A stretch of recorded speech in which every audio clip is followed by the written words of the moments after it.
Fala, galera! Estamos aqui em mais um Neurando com Vida e hoje eu vou apresentar essa pessoa maravilhosa. A gente está muito feliz dela estar aqui, que é a Amanda, fisioterapeuta Amanda Sincic, é minha amiga de faculdade. A gente fez faculdade juntas na Metodista. E ela tem aí uma longa jornada já, mesmo que um pouco tempo, mas de bastante coisa legal de realidade virtual. E a gente acha que esse tema seria muito enriquecedor para o nosso Neurando, porque hoje, não sei, quando a gente vê os guidelines, os novos artigos, mostram muito a realidade virtual, né, com os nossos pacientes de neuro. E acho que ninguém menos do que a Amanda aqui para vir contar um pouco pra gente da realidade virtual, que é algo que é novo, se a gente for pensar em mundo, né, a tecnologia tem crescido cada vez mais, mas é algo que ocupou bastante espaço na fisioterapia e a gente tem que usar isso, né, para os nossos pacientes. Então, a Amanda, a gente se formou em 2019, ela fez a pós lá no HC, na USP, de UTI, urgência e emergência. Isso. Mestrado, ela já é mestre em ciências da atividade física. Fez a pós em neuroclínica na Unifesp, tá fazendo uma agora de doenças neuromusculares na Unifesp também, né? A gente se conheceu na faculdade, então a gente fez todos os nossos estágios juntas. A gente não era muito próxima nas aulas, não mesmo. Mas a gente se aproximou aí nos estágios e é uma amizade que vai pra vida inteira, creio eu. E a gente tá muito feliz da Amanda aqui. E eu queria que a Amanda contasse um pouco da história dela com a realidade virtual. Eu lembro que o TCC dela na faculdade foi sobre realidade virtual e como que isso apareceu pra você. E algo assim que não tá tanto nas nossas disciplinas. Eu lembro que na nossa disciplina de cardio-resp a gente tinha um Nintendo Wii que a gente usava bastante com os nossos pacientes, mas assim, não é algo que a gente tem uma disciplina só de realidade virtual. E como foi que mesmo na faculdade você já entrou nesse mundo e você tá aí até hoje? Então conta um pouquinho pra gente. Obrigada, Rê. Eu queria agradecer o convite primeiramente. Fiquei muito feliz, de verdade. A Rebeca é muito querida, vocês já conheciam vocês indiretamente, mas gostaria de agradecer novamente. Estou muito feliz de estar aqui, de conversar com uma coisa que eu adoro conversar. Eu gosto muito de falar sobre, é prazeroso, assim. Bastante desde a época da faculdade, assim, que eu tenho esse contato. E começou com o TCC, que chegou aquela época, né, Rê, que a gente falou, o que a gente vai fazer da nossa vida? O que a gente vai fazer de TCC? E aí eu conversei com um professor que ele tinha um trabalho com realidade virtual, mais pra parte psicológica, que ele fez mais a parte de neurocognição. E eu conversei com ele, gostava muito da neuro, e eu falei, olha, eu queria fazer alguma coisa com neuro. As nossas professoras de neuro estavam meio ocupadas, né, com muitos alunos. Ela não conseguiu nem me orientar também. É verdade. A Rê acabou indo com a Lu, né? Carla. Com a Carla, é verdade. E aí, eu conversei com esse professor, que ele era mais da área de orto. Ele falou, tá bom, bora lá, eu te ajudo na parte da realidade virtual e você cuida dessa parte mais da neuro e eu vou te auxiliando. E foi aí que eu, assim, comecei a entender, comecei a pesquisar, né? Comecei a procurar alguns cursos na área. E eu fazia alguns cursos online com o professor Nelson Anunciato. Eu fazia vários cursos com ele, assim. Tinha alguns cursos que você comprava, era muito legal. E acabei conhecendo o professor Carlos, que agora é meu orientador. E ele trabalha super com realidade virtual, super engajado com isso. E ele deu um curso na época, acho que foi 2018, de realidade... uma aplicação que ele tem que chama MAF. E eu fui fazer o curso com ele, vi que ele falou sobre realidade virtual, ele deu os livros pra gente também de realidade virtual. E aí eu conversei com ele, falei, tô entrando nessa área, queria saber um pouco mais. E ele me apresentou o laboratório que eles têm lá na USP Leste, que é a USP Escola de Artes, Ciências e Humanidades, que é a USP da Zona Leste. E eu fui lá conhecer o laboratório, conheci os jogos, e aí eu conversei com o professor da universidade e falei se não dava pra gente juntar os jogos lá da USP com o meu projeto lá do TCC. E aí que eu acabei fazendo a iniciação científica conjugada, né? Eu estudava na Metô e aí eu fiz a iniciação científica lá dentro da USP. E aí foi assim, eu fui, sabe, uma coisa engatando na outra, eu fui conhecendo várias pessoas legais, fui engatando em alguns projetos com outro tipo de patologia também. E foi assim, aí foi Após do HC que eu fiz, eu também coloquei realidade virtual no TCC. Aí o pessoal não aguentava mais eu falar de realidade virtual. Falei, não, eu vou colocar. Eu acho que dá pra colocar a realidade virtual ali no ambiente hospitalar. E aí a gente tinha que fazer um vídeo, dava pra fazer um encarte, era alguma coisa assim, né? E eles deram essas opções. E aí eu fiz um vídeo informativo pra colocar a realidade virtual dentro do hospital. Tem um estudo que foi feito lá no HC também com o Nintendo Wii. Então foi após, assim, agora o doutorado também estou fazendo com realidade virtual, com o professor Carlos. E acho que é isso. Tô nesse tempo aí, já uns, acho que... Quanto tempo faz isso, formou? 3 anos. 3 anos aí, pronto. Um pouquinho mais.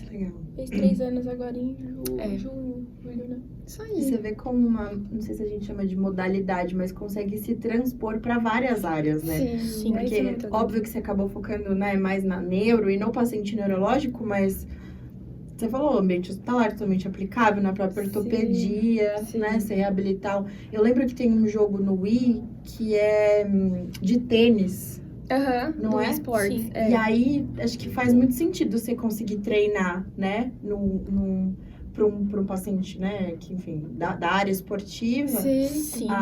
O jogo com O gesto esportivo. com o gesto, né? E a gente usava na cardio-resp, então a gente usava Sim, para aumento sim. de frequência, né? Acho que a Amanda vai falar também um pouco do trabalho, né, que a gente fez Sim, juntas. sim. E então, assim, a realidade virtual cabe em todas as áreas de atuação, né, da fisioterapia. Então, acho que é um mundo bem grande que precisa ser explorado ao máximo, né? Com certeza. Da fisio, da Isso. psicologia, terapia ocupacional também. Tem bastante trabalho usando agora para área de ansiedade, depressão, esse tipo de tratamento. Bem interessante também. Tem muita coisa. Muita coisa. Então, para começar, eu queria que você explicasse um pouco pra galera aí de casa o que é realidade virtual. O que é isso, né? Então, é um ambiente, na verdade, que simula a realidade, né? Então, tem vários tipos de interfaces, de dispositivos que a gente pode utilizar. Então, assim, vai depender muito do seu objetivo, né? Então, eu sou da área da físio, eu sempre falo que a realidade virtual é mais uma daqueles cursos que a gente faz da neuro, enfim, é mais uma coisinha para colocar na maletinha, né? Não é que todo paciente vai se aplicar ali nessa estratégia, né? Então, assim, é um ambiente mesmo que simula a realidade, você pode colocar diversas coisas dentro desse ambiente. Então, a gente tem as realidades virtuais imersivas e não imersivas. Então, a imersiva é um ambiente totalmente novo, né? Que a gente coloca os óculos de realidade virtual. E aí tem milhões de dispositivos aí com óculos de realidade virtual. Tem esses que você acopla o celular. Tem o Quest também, que ele mesmo já tem os jogos, né? Com os controles. E a não imersiva você não necessariamente você está ali naquele ambiente, mas você é representado por um avatar. Então, por exemplo, o Nintendo Wii, né? Que você cria lá o seu Mi, que é super legal, que você pode criar com as suas características, né? Então, eles querem tornar o ambiente mais real possível. Então, você cria o seu Mi e é como se você estivesse ali representado por um avatar. Então, essas são as não imersivas e bastante gente confunde realidade virtual com realidade aumentada. Então, a realidade aumentada é como, por exemplo, o Tony Stark, que ele tem todos aqueles dispositivos que ele vai mexendo e ele gira, que é o... eu esqueci o nome do... Jarvis. O Jarvis, isso? O Jarvis. Aqui Isso. O Marvel, agora eu O Jarvis, exatamente. A Marvel. Bíblia da Marvel. O melhor era o Friday, que aí o Friday era depois do Jarvis. É não tem o verdade, é verdade. O Jarvis é uma realidade aumentada, né? Só que super real, né? Ele consegue interagir com o ambiente, interagir com o Tony Stark, fazer ligações. Então, é como se fosse uma realidade... Você está no seu ambiente e coisas tecnológicas, né? Vamos dizer assim, estão inseridas. Então, por exemplo, também aqueles aplicativos da Coral, da Souvenir, que você tá no seu ambiente e você consegue trocar a cor da parede, né? Então, tudo isso entra para a realidade aumentada. E a realidade virtual, na verdade, é outro ambiente. E a realidade aumentada, o seu ambiente com esse tipo de dispositivo inserido. Você explicando aí, eu fiquei pensando, será que dá pra gente usar a realidade aumentada na terapia? Dá pra usar sim, dá pra usar. Assim, legal. a tecnologia, a gente chegar nesse ambiente, o que tem de realidade aumentada, Por exemplo, cirurgias simuladas que você consegue ver o órgão do indivíduo pra fora, né? Tipo, no Grey's Anatomy, né? Tem um episódio Nossa, mesmo. Tony Stark mesmo. É tipo Tony Stark mesmo. Todos. Então, na realidade virtual imersiva, tem alguns aplicativos mesmo que você fica naquele ambiente e aí é tudo preto em volta e você vê todo o esqueleto. Então, você pode ir, você mesmo controlando, tirando as camadas, né? Então, dissecando você sozinho. Você tira a camada de pele, depois de músculo. Então, estão utilizando isso em universidade. Pra trabalhar anatomia, né? Sim. Que não precisa mais dos cadáveres nos ambientes, né? E a gente lá na graduação com aqueles cadáveres que era tudo a cheiro mesma horrível. coisa. 600 anos o cadáver. Era marrom, uma coisa meio... Eu lembro do piriforme. No laboratório parecia Tava tão desfiado, a gente pegava tanto naquele... Parecia já carne louca. Nossa, a Maria nunca mais vai comer carne louca.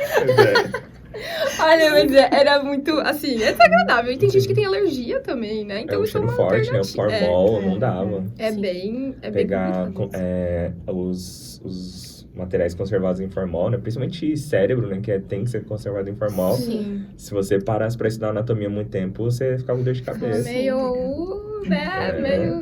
Realmente, e é uma alternativa, né? Sim. Tem algumas faculdades de medicina que já fazem isso. Por exemplo, se não me engano, a Leopoldo Mandic, eles têm um laboratório de realidade virtual lá, muito legal. E é uma alternativa, né? Eu acho que dá pra aplicar isso em vários ambientes. Então, já pensou, por exemplo, uma endoscopia vai colocar uma sonda de gastrostomia. Em vez de você colocar o endoscópio, você ter uma visão ali ampliada do estômago, daquela região, né, do paciente. É muito menos invasivo, né? Eu acho que isso tá entrando também para essa área médica e para a área da físio também. A gente pode pensar em várias coisas, assim, de realidade aumentada hoje em dia, eu não sei nada assim da físio, mas com certeza seria uma alternativa muito interessante. Em 2015 eu tive uma aula com a professora Maria Elisa. Sim. E ela tava falando sobre realidade virtual e imersão. Aí ela falou que por mais tecnológico que seja a aparelhagem, ela não vai garantir a total imersão do paciente na terapia. Sim. Hoje eu já fico assim, será? Porque a gente tem umas ferramentas aí o que... Xbox, né? É um videogame que você tá lá dentro. Você isola tudo. Você tá lá. O Kinect, né? O Kinect, né? Você tá lá. A câmerazinha, ele capta você através da câmera, o que o Nintendo Wii não tem. O Nintendo Wii foi, assim, o boom, que lançou esses Exer Games, né? Que são jogos sérios. Tem vários nomes, né? A gente chama de jogo virtual, né? Enfim. Mas o Xbox também tem alguns estudos com doença de Parkinson. O único problema desses jogos é a falta de acessibilidade. Então, por exemplo, o Nintendo Wii, a pessoa precisa segurar um controle na mão, né? Então, precisa ter um controle ali do punho, do ombro, se o paciente tem a força de preensão, porque precisa segurar os botões, né? E o Xbox, o grande problema do Xbox, do Kinect, é que não reconhece pessoas de cadeira de rodas. Então, você tem que ficar em pé. Né? Você tem que ficar na frente da câmera pra você mexer. Esse é seu braço, essa é sua mão. Então, a gente pensa nas crianças, né? Porque esses jogos, essas grandes empresas, elas desenvolvem pra crianças, de faixa etária ali, de 5 anos até uns 15, 16 anos, né? E pra adultos também tem alguns jogos, né? Sim. Só que acaba não captando as crianças com deficiência. Então, eles acabam não entrando aí nessa vibe, né? De jogar com os amigos, né? Então, a gente... A Rê também conhece os jogos, assim, a gente desenvolve jogos para pessoas com deficiência, né? Totalmente imersivo, que a pessoa não precisa segurar um dispositivo, não precisa... Então, a Rê me falou, né, de paciente tetraplégico jogando. Então, assim, incrível, né? A gente pensa Nem que nisso. capte só movimento ocular, sei lá, Isso, né? exatamente. Assim, os jogos, assim, comerciáveis, que quando você procura pesquisa, eles falam jogos comerciáveis, né? Esse é o único defeito, eu acho, porque eles são muito legais, né? Outra coisa desses jogos comerciáveis também é que eles dão resultados um pouco genéricos pra gente, né? Então, você gastou 20 calorias fazendo esse jogo. Então, às vezes eu tô com o paciente ali, naquele board do Wii, super legal lá, tem jogos de, tipo, segurar uma bandeja, se equilibrar, né? Fazer apoio no podal. E aí eles colocam, você gastou 500 calorias. Aí você fala, legal, vou colocar lá no meu prontuário. Gastou 500 calorias. Então a gente precisa arrumar alguma forma de trazer alguma unidade de medida universal ali para os jogos, né? Isso é um desafio. A gente tem algumas dos jogos que a gente desenvolve, envolve mais acurácia, precisão. Então, quanto o paciente conseguiu ser acurado no jogo, quanto ele conseguiu atingir o alvo. Não só a pontuação em si. Isso. Porque geralmente, pra quem joga assim, você vai pela pontuação, né? Pontuei mais. Eu vi um trabalho usando o Nintendo Wii e a quantificação da melhora do paciente não foi tipo em escala nenhuma, não foi Fugmeier, Escher, não foi nada, foi na acurácia da própria pontuação do tênis. O paciente conseguiu rebater mais bolas ou vencer mais oponentes. Eu acho que é um resultado diretamente pro paciente. Isso, a gente, assim, é um pouco genérico de falar da pontuação, mas pro paciente é muito importante. Então você fala, olha, você fez 500 pontos hoje, vamos superar e a gente vai fazer 600. Motivação, que é Demais. essencial pra reabilitação. E você consegue mostrar, né? Porque às vezes a gente, no nosso dia a dia, a gente consegue falar, olha, o senhor conseguiu trazer, aumentou aumentou a amplitude e conseguiu levar a xícara até a boca. Lá a gente consegue, olha, você fez 500 pontos, vamos tentar 550. Então isso é muito legal, esse feedback, né? Então é uma coisa que é bastante trabalhada na realidade virtual. E eles vêm, né, tipo, eu entrava na chamada, assim, olha, na última eu fiz 1000 pontos. Hoje a minha meta é fazer 1.300. Vamos lá. Muito legal isso, E assim, né? quando o paciente atinge, Trabalhamos com metas. ela, tipo, tava lá, né, já tinha atingido na metade, ficava assim pra mim, ó. Eu fui, Presta atenção no jogo. É muito É legal muito isso, bom. eu acho muito legal. E é divertido, né? Toda essa parte de lúdica dos jogos, a gente consegue inserir. Então é muito legal essa parte, assim, de motivação, feedback, tanto visual, auditivo. A gente consegue inserir muita coisa, né? Sim. E precisa mais jogos para pessoas com deficiência. E até a professora Maria Elisa, ela comentou que eles entraram em contato com a Nintendo para ver se eles tinham interesse de Legal. desenvolver. Porque tem tanto... A Marilisa é Nossa. demais, a Nintendo talvez não. A Nintendo é Mas bem... a resposta deles foi assim, a gente não tem interesse em desenvolver jogos para esse tipo de população. Tanto que o Nintendo Wii, aquele branquinho, ele foi descontinuado. Não existe mais para vender. E ele é imortal, assim. Nossa, Quem tem... Eu tenho e ela... Eu tenho ele e a plataforma. Ninguém toca nisso aqui. E ele é imortal, ele não quebra, É um dispositivo ótimo, várias pesquisas. Ela mostrou isso pra eles, né? provavelmente. ele é imortal no sentido de muito Tipo, não durável, quebra. né? Não quebra, cai no chão, criança brinca, Eu criança tenho Super joga. Nintendo há uns 15 anos e ele tá lá. A Nintendo é ótima, É. assim. Os É o dispositivos Motorola deles. dos É videogames. o Nokia que cai no chão, quebra o chão, mas assim, não tem mais pra vender, infelizmente. Ele foi diferenciado, né? Ele foi um dos videogames que mais vendeu no mundo, né? Ele, acho que ele Sim. perde pro Super Nintendo e pro PS2. O PlayStation 2, Ele vendeu bastante. Eu tive umas experiências com o Nintendo Wii no ambulatório. Até a Rê me ajudou nisso, né? Ah, E que uma legal. característica do Wii que eu gostei é que, ele é configurado para uma pessoa que tem a motricidade preservada. Isso. Só que dava para você direcionar ou calibrar, melhor dizendo, o controle. Aí na hora de calibrar o controle, você direcionava para esse paciente. Então, a resposta e a frustração, né? Porque o primeiro teste foi meio frustrante, porque o paciente ele errava muito, aí ele ficava, Sim. desmotivado. Aí depois que eu calibrei, nossa, aí foi Sim. legal. Isso Foi é muito bom. legal, porque a gente tipo assim, o paciente faz isso, mas quando a gente também não consegue jogar um jogo, a gente fala, vou excluir do meu celular, não vai me mexer nisso, né? Não passa da fase, não sei quantos mil do Candy Crush. Você ia falar, vou deixar o jogo lá, né? Então, Sim. também total. E eu gosto muito de jogos, eu sempre tive isso na minha vida. PS2, eu jogava muito The Sims, que é um jogo muito isso aí eu realidade, tive também. né? Eu ainda jogo. Não, The Sims 4 total, né? As críticas que eu tenho do The Sims 4, a gente deixa isso pro outro momento. Aquelas. Eu gostava de construir, decorar a casa. Dava pra ter carro antigamente, hoje não dá. Então, as críticas aí pra... Eu queria ser Eu queimava arquiteto a uma cozinha. época da minha vida, porque eu fazia umas casas muito legais, eu achava que era fácil, assim. Eu, tipo, você é arquiteta, eu consigo boa construir não. uma casa maravilhosa. Interior. Só sair pra trabalhar e o dinheiro aparece, você compra um sofá. Exatamente. Você coloca um Maravilhoso, código vida lá que perfeita. não façam isso, mas você ganha dinheiro sem precisar trabalhar. Ai, gente. gente. Eu adorava, assim. E aí eu gosto disso, de te desafiar. Eu gosto quando um jogo eu olho e falo, meu, eu não consigo. E aí dali a um tempo você vai treinando. Então isso ensina muita gente sobre fisioterapia, né? Reabilitação é isso, né? Exatamente. É você tentar. E a hora que você conseguir, você vê o resultado, né? E você consegue quantificar isso, né? Você consegue mostrar para o seu paciente isso. E é uma ferramenta que você consegue levar para todo lugar. Então, o Wii é um dispositivo muito simples. Ele tem um sensor. O sensor você coloca de frente para o paciente e o controle que controla o sensor. Então, ele não reconhece o seu corpo, ele reconhece o controle. Então, ele reconhece o movimento do controle no ambiente. É diferente do Kinect, que ele reconhece você, né? Você não precisa segurar nada. Então, isso é uma vantagem, mas também não reconhece pessoas sentadas, por exemplo. Eu achei interessante também, porque pensando em aprendizagem motora, né? A gente fica lá, vamos fazer 10 vezes. Não, vamos fazer até quando o desempenho começar a ficar mais aquém.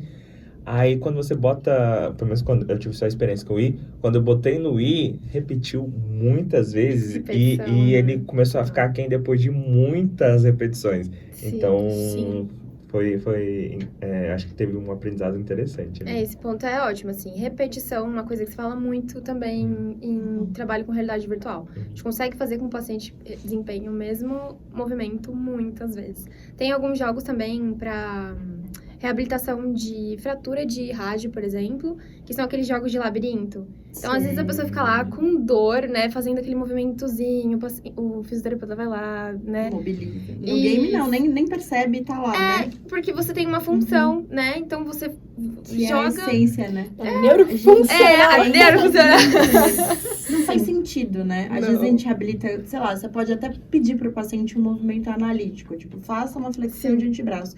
Mas o quanto que isso é funcional, quanto ele vai transpor isso pra vida dele, quanto ele vai aplicar na realidade dele, né? Exatamente. E vai de encontro com essa questão do aprendizado motor, né? Sim, com certeza. Porque o movimento, né, analítico, tá bom, você vai fortalecer e tal, mas na hora que você vai juntar na tarefa, aí vai entrar a aprendizagem motor e você vai criar, né, a memória motora. E então, tipo, se você vai... E sai daquele negócio da fisioterapia, né? É fisioterapia de convênio, né? Que, eu vou pegar um pezinho, vou levantar, tal. Isso é super chato, né? Sim. Então, E acho o paciente que não engaja na terapia, favorece a individualidade, né? Com certeza. Sim. Alguns pacientes a gente vai pensar em alguns jogos, outros já pensam em outro tipo de jogo, outro perfil, com outro objetivo, com outra característica, porque individualiza aquele paciente, aquela pessoa que tá fazendo, né? Então, acho que tem um universo aí, né? E dá pra fazer em grupo também. Eu lembro que a gente tinha um grupinho. O nosso paciente tinha uns 70 anos. O seu era a Gabi, que era novinha. É a Gabi, tipo, de tinha uns 9. 8, 9 aninhos. E tinha outra que tinha uns 15, 16. Daí a gente entrava todo mundo junto pra fazer a dança, que era uma dança do Xbox. Não, era do Nintendo Wii. O Nintendo Wii tinha... Just Dance. Isso. Daí eles dançavam, a gente também dançava junto. É muito legal, Assim, é muito gostoso. todo mundo. Daí tinha ele de 70, a de 9 e a de 15. Todo mundo dançando. E a gente dançando pior que eles. Super bem. O Just Dance é fantástico. Demais. É muito legal, muito legal. Eu lá em casa, eu sou o que mais joga, né? Isso é minha característica. Mas quando eu botei o Just Dance, eu joguei, minha namorada jogou, as duas irmãs da minha namorada jogou, até minha sogra ficou assim, eu vou jogar, hein? Olha que eu vou. Cativa a galera jogar. Cativa. Isso é muito Você legal. quer ir lá ver se você vai conseguir também, se vai dar certo. E dá pra você colocar uma galera dançando a mesma música nos passos coreografados. Isso é muito legal. É muito bom. O que falam pra mim é tipo, mas a pessoa não enjoa do jogo? Mas assim, não na terapia, a gente fica quebrando a cabeça pra fazer o mesmo movimento de diversas formas pra realmente não ficar monótono na terapia. Porque às vezes fica, né? O paciente fica tipo, nossa, eu vou fazer esse exercício de novo. Aí você fala, deixa eu pensar alguma outra forma de trazer a mesma demanda pra ele fazer, né? Pra atingir algum objetivo, enfim. Então, você troca o jogo. Então, é isso que eu falo. Troca. Tem tanto... E jogo não falta. Então, você consegue trazer ali uma dinâmica pra sua terapia que, às vezes, no dia a dia fica difícil, né? Eu tinha, uns 10 anos atrás. A tecnologia não era tanta, mas já tinha o www.1001jogos.com.br. A gente entrava e já tinha 1000 jogos. Mil, né? 1000 jogos pra jogar. Tinha a versão do Mario, tipo, Algum de Chernobyl, você tinha vai- preto e branco, Exatamente. tinha cinza, tinha tudo preto, tipo, tinha Sim. todos os jogos que você queria Sim. jogar. E a gente tem os nossos jogos queridinhos. E é a mesma coisa com os pacientes. Ah, eu quero jogar esse hoje. Ah, hoje não, hoje eu quero jogar esse. Então, a sua terapia toda vai ser focada nisso? Não, é uma ferramenta que você vai utilizar, né? Sim. Não nos estudos, realmente não substitui uma terapia convencional, mas é uma forma de complementar. Então, é exatamente isso. É uma conduta que vai te guiar para atingir seu objetivo. Isso, exatamente. Ah, eu vou fazer uma terapia, tipo, sei lá, 20 minutos. Não, uma terapia de 1 hora. Eu vou usar 20 minutos com realidade virtual, eu quero ali ganhar uma amplitude de ombro. Aí depois eu foco, exercícios mais, né, específicos. Então, dá pra você administrar super bem aí, no dia a dia. Ai, genial. Mal posso esperar pro próximo vídeo. Isso aí.